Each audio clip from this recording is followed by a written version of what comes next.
welcome along and welcome back to Attingham Park. I'm just having a quick drive here down so that we can have a look at our fields.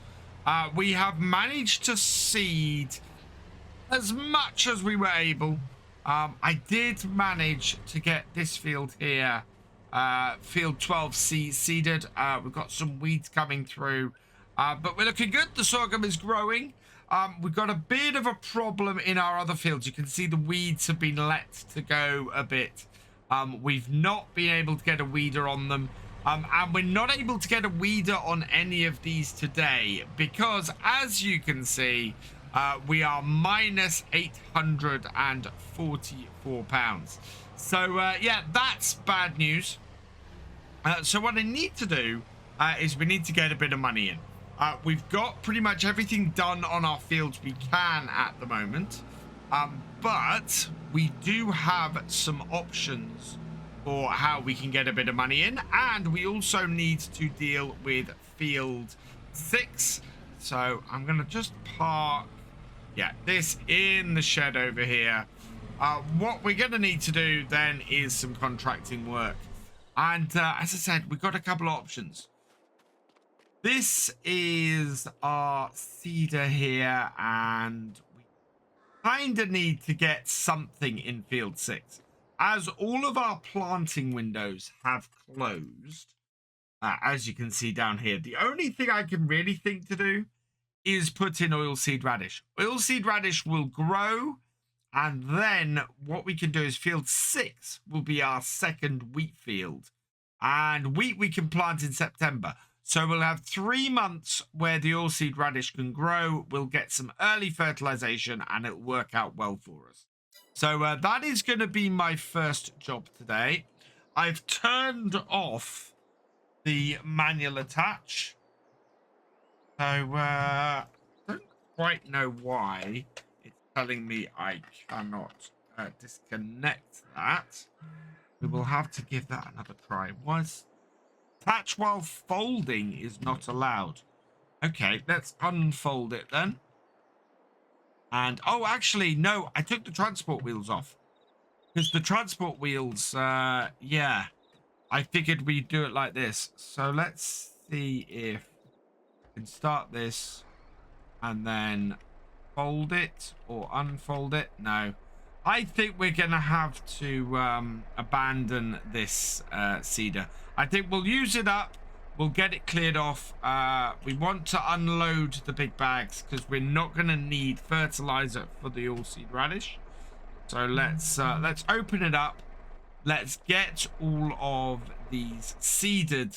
Let's get the let's use up the last of our seeds to get the oilseed radish done. We've got 1 bag in there. And then that will sort us for that. And then we can look at, well, I think we're going to look at doing a small contract to get us moving. And then after that, what we're going to look to do is take on probably the biggest contract on the map for silage. And hopefully that will then give us plenty of money to move forwards. We're also, actually, we're in June. When is best price for our soybeans? We are getting there. We're over 2,000 at the moment. 2,042. Yeah, we're looking next month at selling the soybeans. So we're soon going to have a nice amount of money for us to go with. So yeah, this should be quite a lucrative couple of months for us, and we'll end up with a good finish going into this year's harvest. This is not the front section, this is for the rear section. There we go. Empty out the seeds, and we'll go and grab the other bag and get that in here as well. We're good as far as pig food goes as well at the moment. So what we'll look to do, oh wow, is to get the gardens set up as soon as we can. And as I said before, if we can get enough money in for a 4th tractor, we'll do that before the end of the year too. We might have to buy a couple of bags of pig feed because we're going to be in a position where they're kind of needed. Right, let's close that up. Like that. There is no variable seed rate for all seed radish, and we do not have to worry about fertilizer either. What I do have to worry about is getting this very wide seeder down the road without hitting any traffic. We've actually had a fairly clear road coming down here. I saw one car and it was going the same direction as me. So yeah, very, very happy with that actually. Now, this field is fully limed. It is ready to be seeded. And as I said, we'll prepare this for with oilseed radish. And that will then give us a head start come the end of the year. Let's drop this down then. We have, as I said, we have no variable application rate. And we have, we want to deactivate seed rate, but it makes no difference. This will just run, and that way we'll get a good load of oilseed radish in here, and get this done. Somebody did suggest in the comments to the last video that we could do grass in here and then do that for next year. I understand where you're coming from, but we don't really have any equipment to handle grass, and so my thought very much was let's get OSR in here. Let's give this field a good head start, and then when it comes to it later in the year, what we can do is just use that and nicely come ahead with that. So yeah, that's the way we're going to go, and get the OSR in here. And we should have enough seeds left on the farm to do it. And then, as I said, I think we're going to look for an alternative seeder, because this one is failing us, to be honest. I think our failure to get all 6 of our arable fields planted this year are really boiled down to not having enough time. We had to cram everything into those first few months of the year, and that included preparing the fields with the lime and getting the cultivator over them, as well as getting the seeds in. And I think that is what's really made it difficult for us. This year it should be a lot easier, and part of that is getting field 6 ready now. It means that when we come to use the power harrow on all of our fields at the end of harvest, we can just run it straight over field 6 and have this field done and dusted, and then we'll be very, very quickly able to turn it around for the in order to get the winter wheat in here, and we'll have our two winter wheat fields done very quickly. That will be 12A along with this, I think. Have a quick look. Where do we currently have our spring barley? Because the plan is overall to be doing winter wheat and not spring barley. And yeah, there we go. So spring barley, that is in 12A. So it'll be 12A and field 6 for the winter wheat. Then, oh no, it won't be. It won't be. No, field 6. What are we missing? We are... So we're yeah, so it won't be the winter crop. It'll be a spring crop in here, which is actually even better for that. The winter wheat will actually probably be the canola field. This is actually gonna go. Yeah, this will be soybeans, I think. Oh no, this might be canola. Yeah, this will be canola. I think. Yeah, I've got to absolutely work around, but I think it's going. I think I'm going barley, canola. No, barley, sorghum, canola. So this field here should be barley this year. It's going to eventually be sorghum next year. So it will be the latest to get planted. So there's going to be nearly an entire year that the oilseed radish has in here to grow, which is perfect. That will give us the maximum amount of fertilization we can from that, and will make a huge difference to this field. Now, you might wonder why we're doing the crops in that order, and it's basically timings. So in order to properly get the winter wheat in, we need to plant that after whichever of our two spring crops gets harvested first, and that is the canola. So by putting the winter wheat in after the canola, we'll still hit our window for that. The sorghum, however, can be harvested after the window has closed, seeding of the winter crop, of the winter wheat.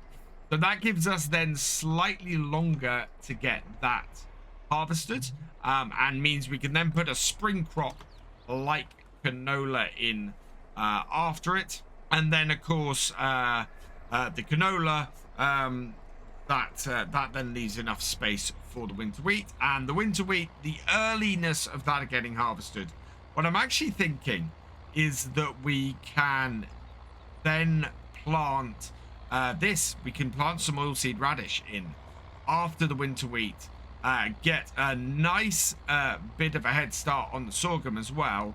And yeah, if we have time over sort of in the winter period, that's probably a really good way to go. We're making really good progress on this field, and I think today is very much going to be all about field 6, making sure that this field is seeded. And do we need to roll it as well with these? Yes. So it does need rolling. I have no idea what effect that has on yield or on the level of our setup. But yeah, I think that is going to be needed to do today. So we'll grab the roller and get that up here. Again, we'll probably put that on the little Ford. That did so well on it last time that I'm really liking that as a setup. So we'll get the little Ford on here and get this field rolled as well. We'll have to take the rollers down the road, which is not ideal. Well, no, because my normal response would be, oh, let's lease some rollers and get them over here and leave them over this side. But we have minus £849, so that is not going to happen. And then what I want to do is tee up a couple of contracts, because as I was saying earlier, there's a couple in here which would be really good. Field 42, the biggest grass field on the map, comes with a really good setup. We could have a follow me with this and just blast through field 42. Now, there's a second one that would work quite well. We're looking for silage contracts, basically.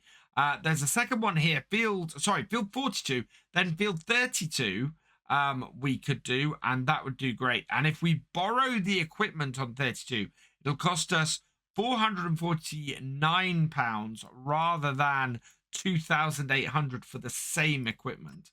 So I think we want to do that. And then what we really want to do is find a small silage contract. So something maybe down, there must be something. So there we go, 4,700. So that would then clear stuff off. And if we got that as a silage contract, or even something a little bit larger, we should be right. There we go, 12,000. We should be able to blast through that as well, and get money for that to allow us to do follow me on field 42. So yeah, I think we're going to pick up 3 silage contracts at the end of today, all done for tomorrow, and look at making a heap of cash from silage over the summer. I think we're going to have to ignore the weeds We're not going to get to a state where we can use a weeder on them. I'll put it up to you guys. Do you think we should be able to use a spot sprayer with our setup on here? Is that too modern a setup? I'm not sure about it.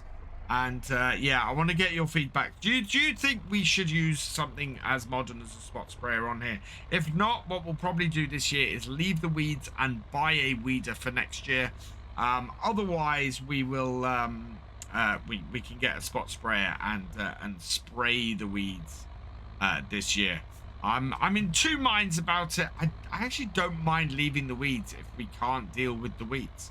That is a perfectly acceptable setup. And then next year we get something that allows us to deal with the weeds. Is absolutely fine with me.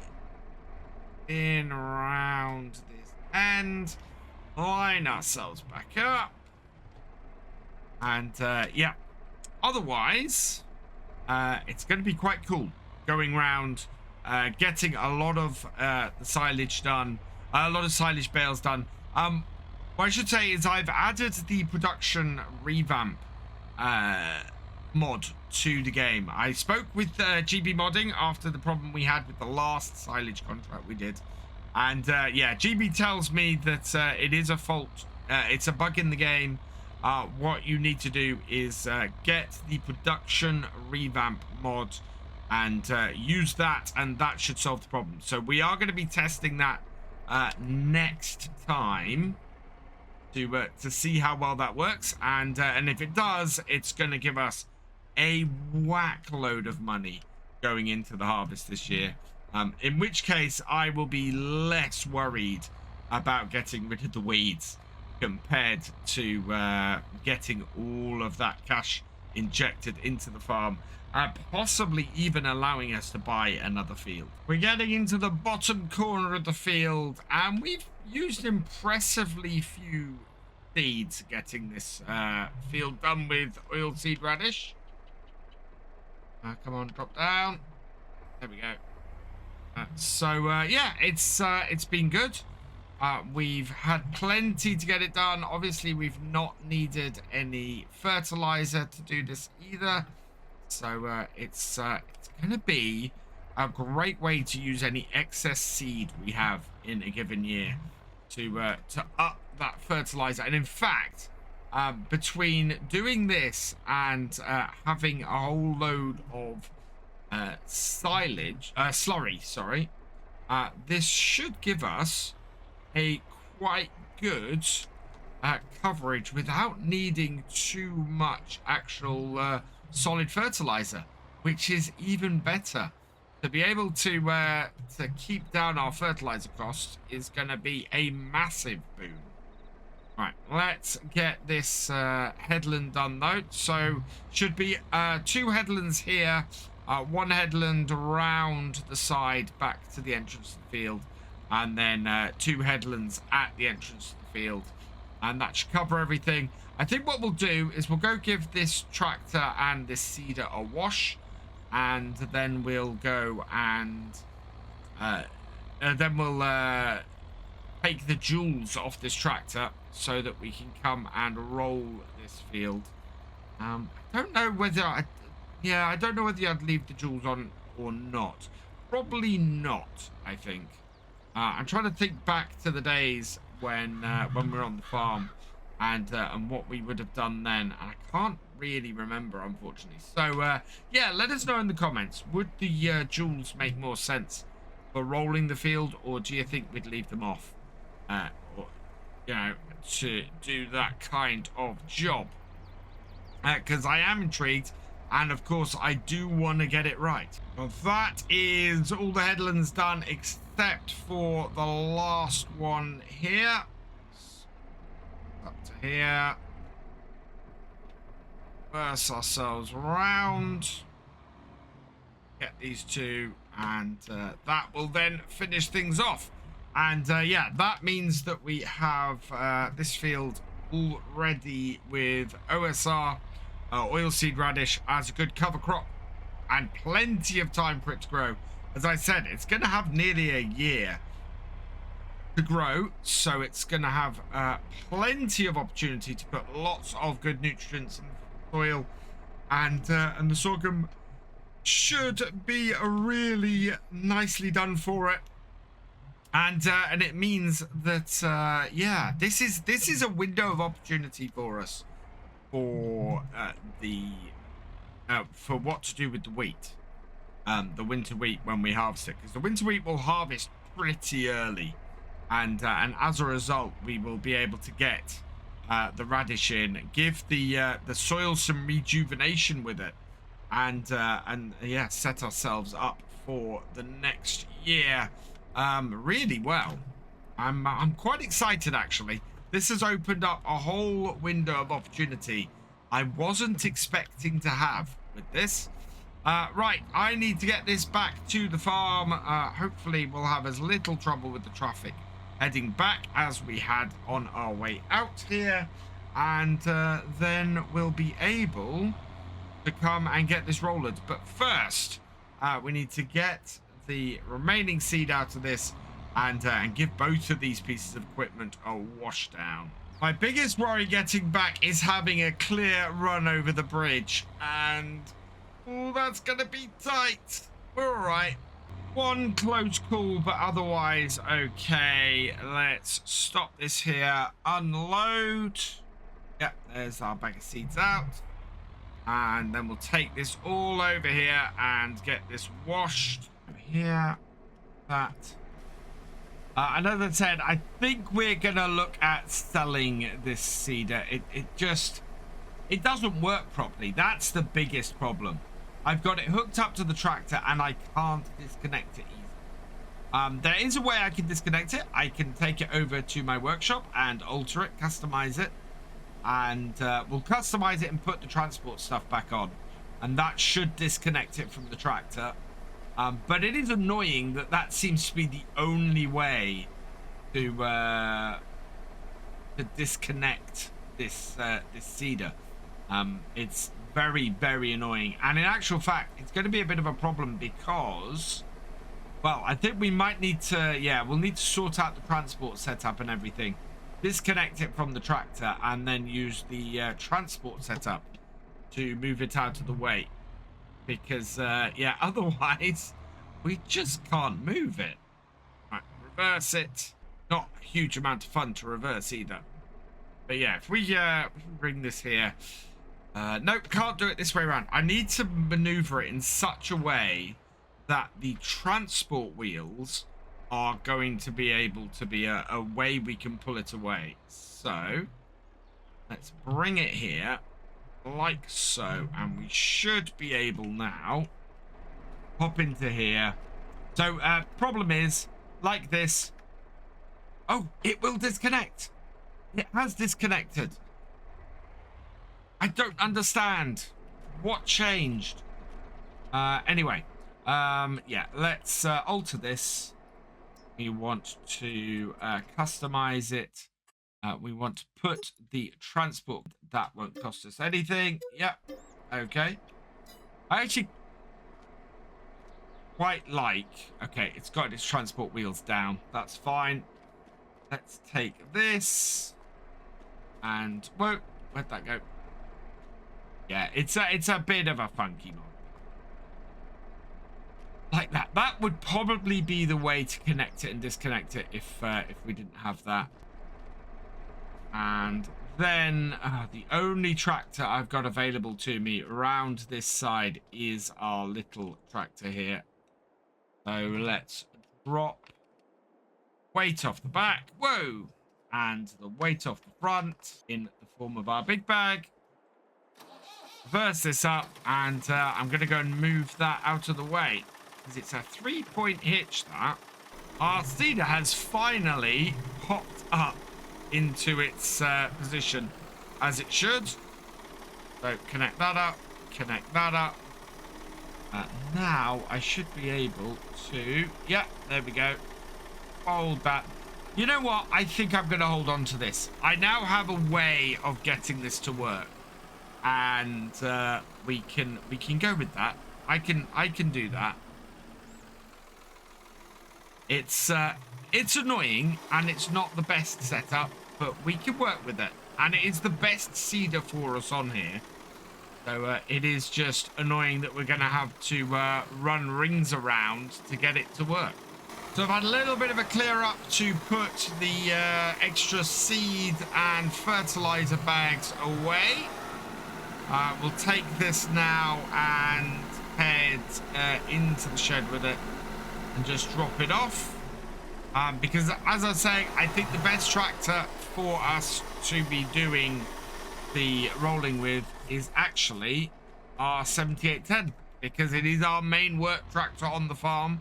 As I said, I want to spread the load on this tractor though a little bit, and I think a 7610 would be really good, or even something as low as a 6810. So we'll have a look. Right, we want to take the rear twins off and just go with standard tires for this next job. Yeah, wide tires would cost us $1.5 grand, and we don't have that. This will cost us nothing. So, yep, that is all good. Customize that. Yes, please. Right. And then with that done, what we need to do is just go and connect this up to our rollers. Oh, we're in neutral. There we go. And once we connect these up to our rollers, we can go and take them up to field 6. It is 20 to 4, so we'll see how quickly we can get around this. But yeah, this is a job I want to get done today, because it will just clear us out, ready to be able to do the whole load of silage contracts next time. So yeah, let's disconnect. Nope, wrong one. Disconnect. Fold that up. And then I should be able to just get these connected up and ready to go.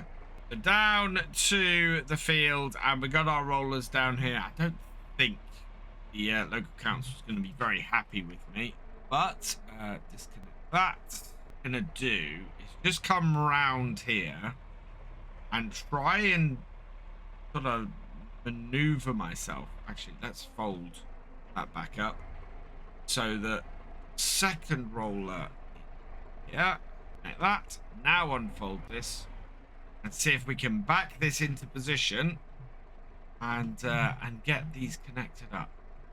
I think a single one of these rollers isn't too bad. They are, I mean, they do tend to maneuver fairly wildly because they are so close to the tractor, but not too bad. But what I'm going to do is I'm actually going to go round, I think, and do a headland first, and then that's going to make things easier for us turning on the field afterwards when we need to. So yeah, and yeah, we're doing a decent speed. I just need to get into a lower gear so that we have a healthier number of revs. I think that'll do it. Yeah, 9 miles an hour around the field. We should have this done fairly quickly now. I've done a couple of headlands. We're now on to the main part of the field. It is working really well, this setup. And I think, based on the fact that we were doing it with the little 2000, Ford 2000 before, with last time on field 1, and this is working quite well.